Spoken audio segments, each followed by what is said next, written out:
Bonjour tout le monde, j'espère que vous allez bien. Aujourd'hui on se retrouve pour une deuxième partie sur comment combattre la culture du viol.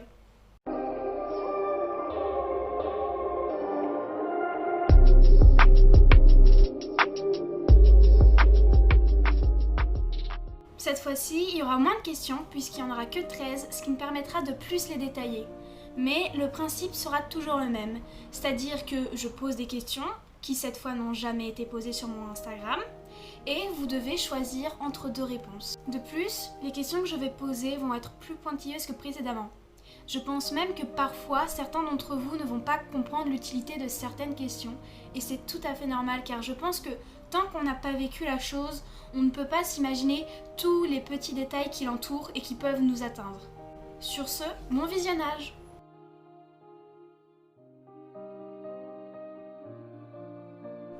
On mélange souvent atteinte sexuelle et agression sexuelle. Le viol est une atteinte sexuelle mais sera différencié d'une agression sexuelle qui est aussi une atteinte sexuelle par le code pénal. C'est-à-dire que le viol et l'agression sexuelle n'ont pas la même définition, pas la même peine encourue et ne seront pas jugés par le même tribunal. Les agressions sexuelles sont définies à l'article 222-22 du code pénal comme toute atteinte sexuelle commise sur autrui par violence, menace, surprise ou contrainte. Elle se distingue du viol par l'absence de pénétration. Un auteur d'agression sexuelle sera passible de 5 ans d'emprisonnement et de 60 000 € d'amende. Le tribunal compétent pour juger un coupable d'agression sexuelle sera le tribunal correctionnel. Le viol, quant à lui, est défini par l'article 222-23 du code pénal comme tout acte de pénétration de quelque nature qu'il soit, commis par violence, menace, surprise, contrainte ou ruse. Un auteur de viol sera passible de 15 ans d'emprisonnement, voire de 20 ans avec des circonstances aggravantes ou de 30 ans quand le viol a entraîné la mort de la victime. Le tribunal compétent pour juger sera la cour d'assises. Or, la cour d'assises n'est pas un tribunal permanent, c'est-à-dire qu'il ne siège pas toute l'année. Quand certains vont porter plainte pour viol, ils peuvent voir leur fait requalifié en agression sexuelle. Si les policiers et policières essayent de faire ça, c'est parce que pour l'État, c'est moins cher de juger une agression sexuelle que de juger un viol. Par exemple, depuis 2002, les victimes de viol bénéficient d'une exonération judiciaire quand elles veulent faire un procès, c'est-à-dire qu'elles reçoivent une aide de l'État pour ne rien payer, car même dans un procès, il faut payer par exemple les avocats ou même l'ouverture de dossier. Cependant, pour les victimes d'agressions sexuelles, elles ont droit à cette exonération judiciaire, mais sous certaines conditions.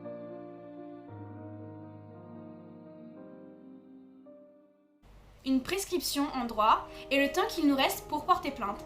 C'est-à-dire qu'à une certaine date limite, on ne pourra plus engager d'action en justice contre une personne par rapport au fait qu'elle a commis. En droit, quand on a vécu un viol, en étant majeur, la prescription est de 20 ans après les derniers faits.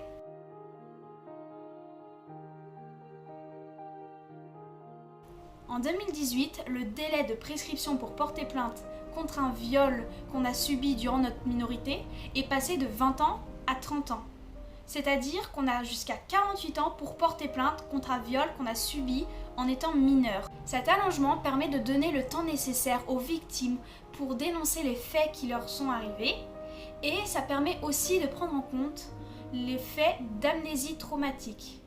Cette loi de 2018 a en plus apporté des précisions sur la définition du viol, c'est-à-dire que le viol est maintenant aussi défini comme une pénétration que l'auteur du viol a obligé à la victime à s'infliger sur elle-même.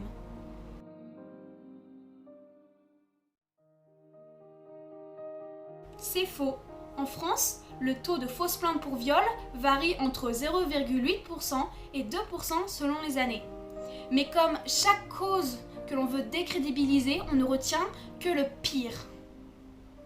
Par exemple, quand on parle des véganes, on ne retient que ceux qui ont brûlé des boucheries. Quand on parle des gays, on ne retient que la dérive de la Pride où il y en a qui se touchent en public. Quand on parle des trains, on ne retient que ceux qui sont en retard. Quand on parle des féministes, on ne retient que ceux qui veulent être au-dessus de l'homme, excusez-moi, c'est pas vraiment la définition du féminisme, donc ces personnes-là ne sont pas des féministes. Et quand on parle de viol, on ne retient que le taux de fausses plaintes pour viol. Pourtant, tous ces exemples ne sont que des minorités dans la cause.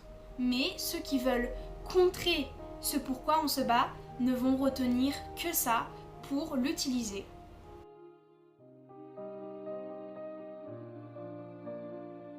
C'est vrai, lorsque la victime est adulte, une enquête nationale mémoire traumatique faite auprès de 1214 victimes a démontré que la moitié des viols pendant la majorité sont des viols conjugaux.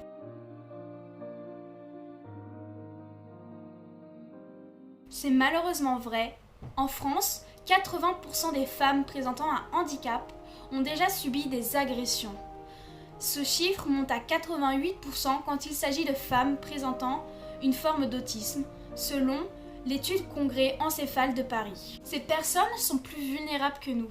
Elles n'interceptent pas de la même façon les signaux non verbaux de l'agresseur, qui va donc plus facilement en profiter.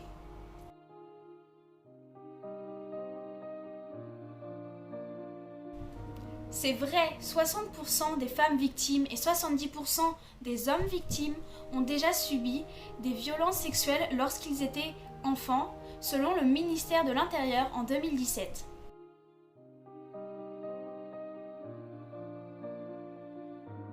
Selon la définition du code pénal, la ruse est constitutive d'un viol.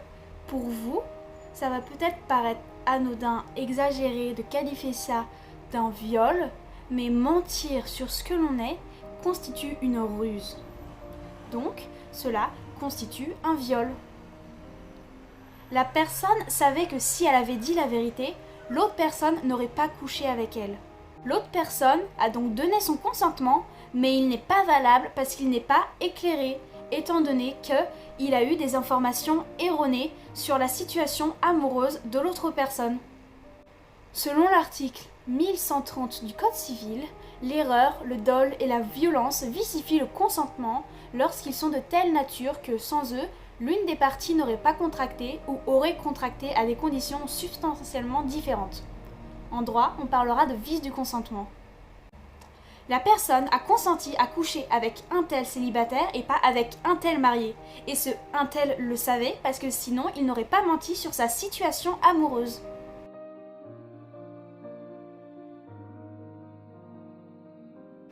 On peut penser que l'alcool est une situation atténuante de viol. Or, que ce soit la victime ou le coupable qui est bu, c'est une situation aggravante de viol. J'ai reçu beaucoup de témoignages de viols qui se sont passés en soirée et la majorité de ces personnes se demandaient la même chose. Ces personnes culpabilisaient car elles avaient reçu des remarques d'autres personnes qui leur disaient que ce n'était pas vraiment un viol parce que c'était de leur faute. Ils n'avaient qu'à prévoir qu'ils allaient être en présence d'autres personnes bourrées.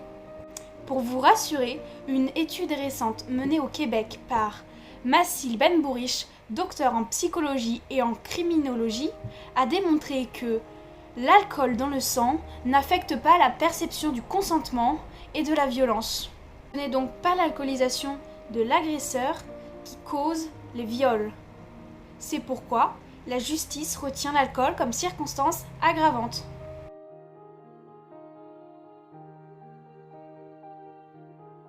Il y a autant de réactions possibles face à un viol qu'il y a de personnes sur Terre. On ne réagit pas du tout tous de la même façon. Certains vont crier et se débattre, mais ce n'est absolument pas l'unanimité. Être en état de sidération psychique n'est pas du tout un acte anodin. Lors de l'acte, notre cerveau se met en mode survie.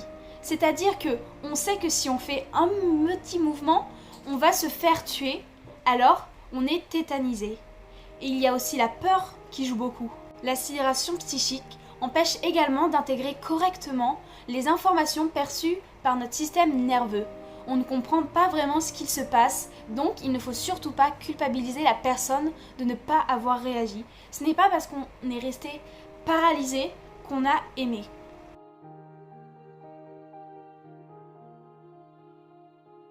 L'emploi de se faire implique une application personnelle dans l'acte. Dire que la personne s'est fait violer revient à dire qu'elle a participé à cet acte et donc que c'est aussi sa faute. Je sais que beaucoup d'entre vous vont s'indigner et dire qu'on fait du chichi pour rien, qu'il y a des causes beaucoup plus importantes pourquoi on peut combattre. Alors je vous propose d'imaginer une pyramide de violence. Au sommet, il y a les viols et les agressions sexuelles, mais il y a aussi les bases. Et si on veut atteindre ce sommet, il faut détruire ces bases que par exemple peut constituer les petites phrases comme ça. Ce genre de petites tournures pour vous, ça peut vous paraître anodin, mais pour les victimes de viol, ça prend tout son sens. Par exemple, j'ai déjà discuté avec une victime de viol et elle m'a raconté qu'au début, elle disait qu'elle s'était faite violer parce qu'elle pensait elle aussi avoir été en cause dans son viol, que c'était de sa faute.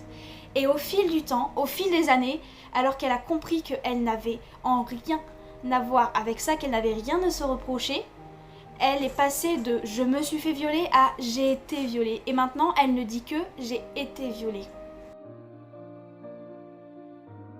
J'avais prévu de mettre cette explication dans ma première vidéo, sauf que j'avais pas prévu qu'elle soit aussi longue. Donc c'est un truc qu'on a appris en droit, en sciences criminelles. En fait, les policiers, chaque année, ils ont un chiffre à rendre à leurs supérieurs basé sur le nombre d'affaires ouvertes et le nombre d'affaires résolues. Et ces supérieurs leur mettent énormément la pression pour qu'ils rendent le chiffre le plus gros possible. C'est-à-dire que c'est pour ça qu'ils vont se concentrer que sur, par exemple, les petits fumeurs de cannabis ou les sans-papiers, parce que quand ils voient ça, ils ont à la fois une ouverture d'enquête et une résolution d'enquête. Alors qu'avec les viols, il y a très peu d'indices qui permettent de résoudre l'enquête. Cette pression monstre fait qu'ils ont parfois recours aussi à la technique du sac de pommes. Alors pour votre culture générale, la technique du sac de pommes, c'est par exemple quand les policiers cherchent un sac de pommes volé et le retrouvent. Au lieu de faire « ce sac de pommes a été volé, ce sac de pommes a été retrouvé », ils vont faire « une pomme a été volée, une pomme a été retrouvée ». Une pomme a été volée, une pomme a été retrouvée, une pomme a été volée, une pomme a été retrouvée. Et ça, jusqu'à le nombre de pommes dans le sac. Ce qui fait que ça va énormément gonfler de manière artificielle leurs chiffres. Pour revenir au sujet, dans les affaires de viol, vu qu'il y a moins de preuves, ça fait qu'il y ait beaucoup de chances que l'enquête n'est pas résolue. Et c'est pour ça que les policiers vont essayer de culpabiliser les victimes afin qu'elles ne portent pas plainte, ou alors ils vont carrément refuser de prendre la plainte. J'ai lu beaucoup de témoignages de plaintes refusées, mais selon les dispositions de l'article 15-3 du Code de procédure pénale, ces services sont tenus de recevoir la plainte de victimes d'une agression pénale. Et ce, quel que soit le lieu où on porte plainte. Cela signifie qu'on peut porter plainte dans n'importe quel commissariat, même si ce commissariat ne se trouve pas dans la ville où on a subi les faits, ou alors s'il ne se trouve pas dans la ville où on habite. Mais souvent, les policiers et policières profitent du fait que les victimes ne savent pas correctement leurs droits pour les malmener. Alors, si on refuse de prendre votre plainte, montrez bien que vous connaissez vos droits. Et vous pouvez aussi utiliser la menace d'appeler le défenseur des droits, c'est-à-dire les supérieurs des policiers, pour leur rapporter qu'ils n'ont pas voulu prendre votre plainte.